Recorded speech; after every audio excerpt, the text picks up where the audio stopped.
এবং সিবিআই ব্যর্থ। এই জায়গায় আমাদের যে আন্দোলন জেলায় জেলায় গড়ে উঠেছে, এর পটভূমিতে দাঁড়িয়ে বৃষ্টি ভেজার সময় আপনাদের কয়েকটি কথা বলি, আমি আমার বক্তব্য শেষ করছি।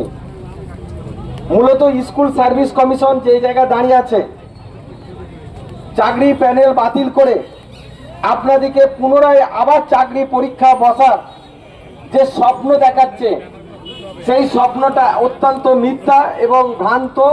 এবং আগামী দিনে 6 বছর বাদেও আবার প্যানেল বাতিল হবে, এই বিষয়ে কোনো সন্দেহ নেই। আপনারা একটু মন দিয়ে শুনে নিন। আমাদের চাকরি যারা পরীক্ষা দিতে যাবেন তাদের উদ্দেশ্যে আমি বলছি, সুপ্রিম কোর্টে 3/4/2025 নির্দেশনামাতে পরিষ্কার বলা আছে যে টেন্টেড ক্যান্ডিডেটকে টার্মিনেশন করা হবে। সেই টার্মিনেশন করা এখনো প্রক্রিয়া রাজ্য সরকার শুরু না করে নোটিফিকেশন শুরু করে দিল 17/4/2025 অর্ডার অনুযায়ী। টেন্টেড টার্মিনেশন না করে যদি কোনো tainted candidate form fill up করে পরীক্ষায় বসে, সেই পরীক্ষায় সে যদি যোগ্যতা অর্জন করে প্যানেলে অংশভূত হয় এবং আপনি চাকরি পান, তাহলে আগামী দিনে একটা টেন্টেড ক্যান্ডিডেটকে দিয়ে যদি ভবিষ্যতে কেউ আইনের দরগড়ায় যায়, এই সুপ্রিম কোর্টের রায় অনুযায়ী আবার প্যানেল বাতিল হবে। তাহলে আপনাদের করণীয়টা কি? আগে প্রথম করণীয়, টেন্টেড ক্যান্ডিডেটদের টার্মিনেশন কেন করা হচ্ছে না, রাজ্য সরকার জবাব চাই। নোটিফিকেশন উইথড্র করতে হবে যতদিন না টেন্টেড ক্যান্ডিডেটদের টার্মিনেশন করা হবে। এবং ওয়েবসাইটে স্কুল সার্ভিস কমিশনের যে ওয়েবসাইট আছে, সেখানে টেন্টেড ক্যান্ডিডেটদের নাম, বয়স এবং আধার লোড করা থাকবে। যখনই তারা ফর্ম ফিল আপ করবে তখনই তাদেরকে দেখাবে অলরেডি এক্সিস্টেড। এই সিস্টেম যদি না করতে পারেন আপনারা, তাহলে পরীক্ষা বসাটা অত্যন্ত অমূলক এবং ভ্রান্ত হবে, পরিষ্কারভাবে জেনে রাখুন। এবং টেন্টেডদের লিস্ট শুধু প্রকাশ করলে হবে না, তাদের আবেদন করার যোগ্যতাটাকে কেড়ে নিতে হবে সুপ্রিম কোর্টের রায় অনুযায়ী। যদি পরবর্তীকালে সুপ্রিম কোর্ট রায় সংশোধন করে সেটা আলাদা বিষয়। নাম্বার 1, আপনারা যারা যোগ্য তাদের লিস্ট তো প্রকাশ করা করছে না, ওএমআর পাবলিশ করছে না, সুপ্রিম কোর্টে যে তদারকি মামলা করছে না। এখন আপনাদেরকে বুঝিয়ে দেওয়া হয়েছে যে আপনাদেরকে মার্কস দেওয়া হবে, এক্সপিরিয়েন্সে মার্কস দেওয়া হবে, বিভিন্নভাবে প্রলোভন দেওয়া হয়েছে। সত্যিই কি এটা করা যায়? নোটিফিকেশনে পরিষ্কার বলা আছে হাইকোর্টের অর্ডার অনুযায়ী যে 2016 সালে যে টেন্টেটিভ ভ্যাকেন্সি ছিল সেই ভ্যাকেন্সিতে পরীক্ষা নিতে হবে। তাহলে রাজ্য সরকার 2025 সালে যে সমস্ত ফ্রেশ ছেলে মেয়েরা পরীক্ষা দিতে আসছেন তারা, এবং নোটিফিকেশনে বলা আছে যে শর্ত সাপেক্ষ আপনাকে পরীক্ষায় বসতে হবে, কেন এটা গুলি দেওয়া হচ্ছে?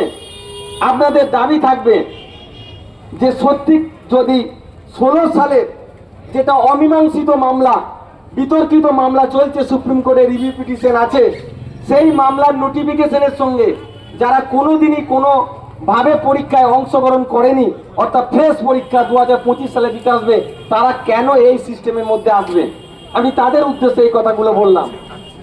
তাছাড়াও যে সমস্ত নোটিফিকেশনে আছে ওবিসি সংক্রান্ত মামলা ইত্যাদি, সবচেয়ে বড় কথা 2016 সালে জেনে রাখুন, 2016 সালে যারা পরীক্ষায় বসে নিজেদের যোগ্যতা প্রমাণ করেও অযোগ্যরা প্যানেলে অংশভূত হওয়ার জন্য যারা নট কল ফর ভেরিফিকেশন হয়েছে, সুপ্রিম কোর্টের তাদেরকে বয়সে ছাড় দেওয়া হয়নি। এই সুপ্রিম কোর্টের দ্বিচারিতা, মানসিকতা, মনোভাব রায়ের মধ্যে প্রতিফলন হওয়ার জন্যই আমরা বলতে চেয়েছি এটা জাজমেন্ট না, এটা পানিশমেন্ট। যে সমস্ত ফ্রেশ ছেলেমেয়েরা 2016 সালে পরীক্ষায় অংশগ্রহণ করে প্যানেলে আসতে পারেনি, তারা আজকের দিনে বয়সের মানদণ্ডে আসতে পারছে না। সুতরাং সেই সমস্ত ছেলে মেয়েদেরকে নিয়ে আমরা আগামী দিনে মন নিয়ে শুনে রাখুন, সুপ্রিম কোর্টের দরজায় যাচ্ছি এবং রিভিউ পিটিশন না হলো এই মামলা ওপেন হবে, নিশ্চিত এই মামলা ওপেন হবে। কারণ আমরা কোন ভাবে খেলতে হয় সেটা আমরা জানি। কেন আজকে 2022 সালে যে বেঞ্চ ঘটেছিল সুব্রত তালুকদারের ডিভিশন বেঞ্চের জাজমেন্টকে সুপ্রিম কোর্টে দেখানো হলো না, এর জবাব কে দেবেন? জবাব চাই, জবাব দিতে হবে। 2022 সালে কোন ম্যাটকে সুপ্রিম কোর্টের জাজমেন্টে উল্লেখ করা হয়নি। Supreme court already, high court already এই বেঞ্চ জাজমেন্ট দিয়েছিল, সেখানে টেন্টেডকে টার্মিনেশন করেছিল এবং তাদের পানিশমেন্ট হিসাবে ইন্টারেস্ট দিতে বলেছিল ইত্যাদি বিষয়। এবং এই মামলা যখন হাইকোর্ট থেকে সুপ্রিম কোর্টে যায়, সুপ্রিম কোর্ট কয়েকটি শর্ত দিয়ে স্পেশাল বেঞ্চ গঠন করতে নির্দেশ দিয়েছিল, অথচ হাইকোর্ট স্বতঃপ্রণোতভাবে সেই নির্দেশকে লঙ্ঘন করে গোটা এন্টাইটার প্যানেলটাকে বিচারের আওতায় এনেছে। কাদের প্ররোচনা হয়েছে আমরা জানি। আগামী দিন 3টে রাস্তায় মিছিল করেছি জেলায়, নিশ্চয়ই আগামী কোনো জেলায় আমরা মিটিং করব, সেই সমস্ত ব্যক্তিকে আমরা সামনে দাঁড় করাবো। আপনারা ভেবে নেবেন না এসএসসি নিয়োগ সংস্থা 100% দুর্নীতি করেছে, কিন্তু দুর্নীতি প্রমাণিত হওয়ার জন্য, মুক্তি পাওয়ার জন্য যাদের দায়িত্ব ছিল সিবিআই এবং হাইকোর্ট, তারাও ব্যর্থ হয়েছে। সেই ব্যর্থতার কারণে কাদের মদত আছে? এমন একটি ইস্যু যেখানে 26,000 ছেলে মেয়ে যদি চাকরি বাতিল হয়ে থাকে, প্রত্যেকটা পরিবারের ছেলে মেয়ে কোনো না কোনো রাজনীতিতে বিশ্বাসী, কিন্তু অদ্ভুত ব্যাপার এই ইস্যুটা নিয়ে কোনো শাসক দল তো বটেই, বিরোধী পর্যন্ত বিধানসভার লোকসভায় আলোচনায় আসছে না। এমনকি যেটা টিভি শো দেখতে আসেন, এখানে কোনো মিডিয়া আসেনি। কেন আসেনি? কারণ আমি আগেও বলেছি ঝাড়গ্রাম মেদিনীপুরে যে মিডিয়ার কাছে প্ররোচিতভাবে তারা জিনিসটাকে সত্য গোপন করছে। আপনারা যতই আমাদের খবর না করুন, সন্ধ্যের বেলায় চায়ের টেবিল না বসান, আমরা সুপ্রিম কোর্ট থেকে অর্ডার একদিন বার করে আনবো, আপনাদের সেখানেই আজকে কোনো মিডিয়া আসেনি। কেন? তাদেরও ভূমিকা আছে, তাদের অর্থ থেকে তারা যেভাবে পরিচালিত হয় সেই বিষয়গুলো সেইভাবেই নিয়ন্ত্রণ চলে। আমরা জানবো আমাদের যেটা কথা হচ্ছে ভালোবাসার অধিকার, ন্যায়ের অধিকার, যোগ্যতার অধিকার, যে চাকরি আমাদেরকে ছিনিয়ে নিয়েছে সেই চাকরিকে আমরা একদিন ফিরিয়ে আনবো। এবং জেনে রাখেন হাইকোর্টে মামলা একাধিক হবে। আমরা এই পরীক্ষা নিয়োগের বিরোধিতা নই, কারণ 16 সালের পর থেকে 25 সাল পর্যন্ত অজস্র ছেলে মেয়ে পাস করে তারা পরীক্ষা বসার সুযোগ পায়নি। তাই আমরা এই মামলাকে স্টে না চেয়ে বলেছিলাম নোটিফিকেশনটাকে রেকটিফিকেশন করতে। এখনো সময় দিচ্ছি রাজ্য সরকারকে, যদি এই নোটিফিকেশনকে রেকটিফিকেশন না করে, কাদের স্বার্থে চাইছি আমরা? ফ্রেশারদের জন্য। আর 16-র জন্য আলাদা নোটিফিকেশন হতে হবে। 16 আর 25 দুটোকে গুলি দেওয়া যাবে না বন্ধু। 35-এ এসে আবার বাতিল হবে, এটা হয় না। একইভাবে মাদ্রাসায় 7 বছর নয় 10 বছর কাজ না করে তাদের অস্তিত্বই খুঁজে পাওয়া যেত না। তারা এই দেশে নয়, ভিন্ন দেশে আরব আমির সাথে কাজ করে বেড়ায়, চেন্নাই, মুম্বাই। তারা আজকে এসে তাদের অস্তিত্ব প্রমাণ করার জন্য কাগজ নিয়ে ডিআই অফিসে জমা দিচ্ছে। সেই ডিআই অফিস আপনাদের টেন্টেড লিস্ট দিতে পারছে না, আনটেন্ডেড লিস্ট দিতে পারছে না। আর ভুতুরেকে গবেষণা করে, অনুসন্ধান করে, মাইক্রোস্কোপে দেখে তাদের সইকে ফরেনসিক সিএফএল রিপোর্টের প্রয়োজন হয় না, আপনাদের জন্য প্রয়োজন হয়। তাদের বেতন 70 লক্ষ টাকা করে দিচ্ছে। এই টাকা কার কাছে যাচ্ছে? 900 কোটি টাকা কে ভাগ নিচ্ছে? এর তো জবাব চাইতে হবে আমাদেরকে একদিন। পশ্চিমবঙ্গের শিক্ষাপ্রেমী মানুষ, সমস্ত মানুষ, স্কুল, কলেজ, বিশ্ববিদ্যালয়, আজকে শুধুমাত্র স্কুল মাদ্রাসায় এসেছে। আগামী 5ম যে মিটিং হবে সেখানে আমাদের সামনে কলেজের অধ্যাপকরাও আসবে, এটা আপনারা প্রত্যাশা রাখুন। Bengal Madrasah Education forum SSC কে যে ব্যানারে নিয়ে এসেছে, with the forum for pleading justice. আপনারা ভেবে নেবেন না শিক্ষক একটাই পরিচয়। যারা মাদ্রাসায় শিক্ষকতা করেন তারাও শিক্ষাদান করেন, যারা স্কুলে শিক্ষকতা করেন তারাও শিক্ষাদান করেন, কলেজ বিশ্ববিদ্যালয় আসবে, তারাও আসবে। কেন আসবে? এই যে প্যানেলে দুর্নীতি হয়েছে এটাকে যদি মেনে নেওয়া যায়, তাহলে আগামী প্রজন্মে যে কোনো নিয়োগ পরীক্ষায় আর নিয়োগ হবে না। কেন? এটুকুর জন্য আমরা রাস্তায় নেমেছি। কারণ এখানে কোনো মানদণ্ড দেওয়া হয়নি যে কত % দুর্নীতি হলে সেটা কোর্টে বিচারাধীনে প্যানেল বাতিল হয় না, 9% না 10%। ইতিহাস যদি ঘেটে দেখেন যে সমস্ত সরকার ক্ষমতায় আছে তারা কোনো না কোনো ভাবে দুর্নীতি করে কোনো প্যানেলে, ধরা পড়ে না, এটা সত্য কথা।